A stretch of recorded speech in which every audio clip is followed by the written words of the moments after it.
Hi, Britlish. Hi, Richard. Good to see you again. You too, Britlish. Who said these words, Britlish? We have really everything in common with America nowadays, except, of course, language. That was Oscar Wilde, Richard. It appears in a short story, first published in the Court and Society Review, a British literary magazine, in 1887.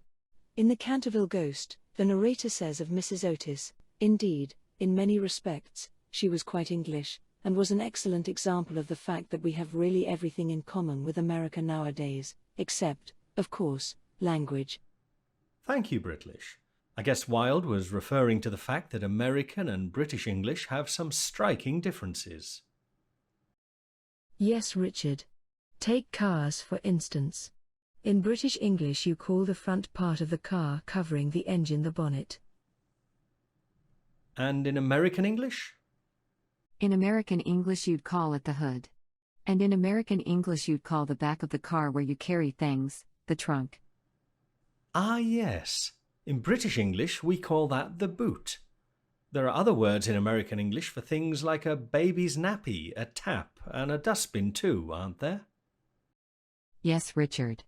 In American English it's a baby's diaper, a faucet, and a trash can. Is there a big difference in pronunciation with words that are spelt differently in British and American English? Such as, Richard. Well, neighbour, labour, favour, and colour, for instance.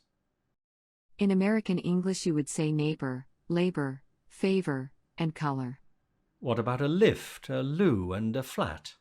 Those would be elevator, toilet, and apartment in American English, Richard. That's balmy, isn't it, Britlish? Yes, Richard, it's crazy. See you again soon, Britlish. Yes, Richard. Have a nice day.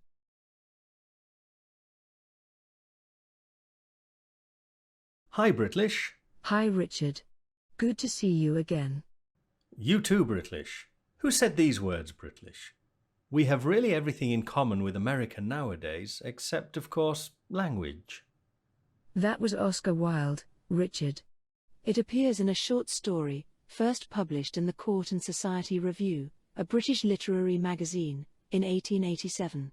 In The Canterville Ghost, the narrator says of Mrs. Otis, indeed, in many respects, she was quite English, and was an excellent example of the fact that we have really everything in common with America nowadays, except, of course, language. Thank you, Britlish.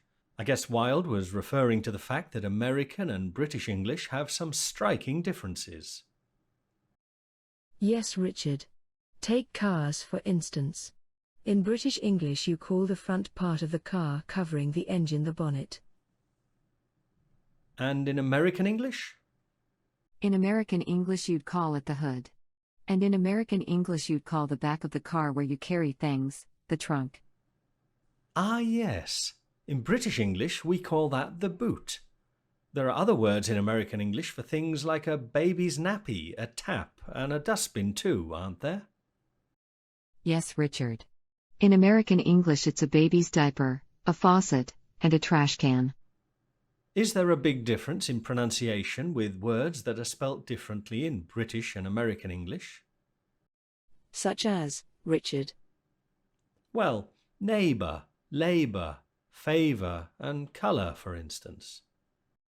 In American English you would say neighbor, labor, favor, and color. What about a lift, a loo, and a flat? Those would be elevator, toilet, and apartment in American English, Richard. That's balmy, isn't it, Britlish? Yes, Richard, it's crazy. See you again soon, Britlish. Yes, Richard. Have a nice day.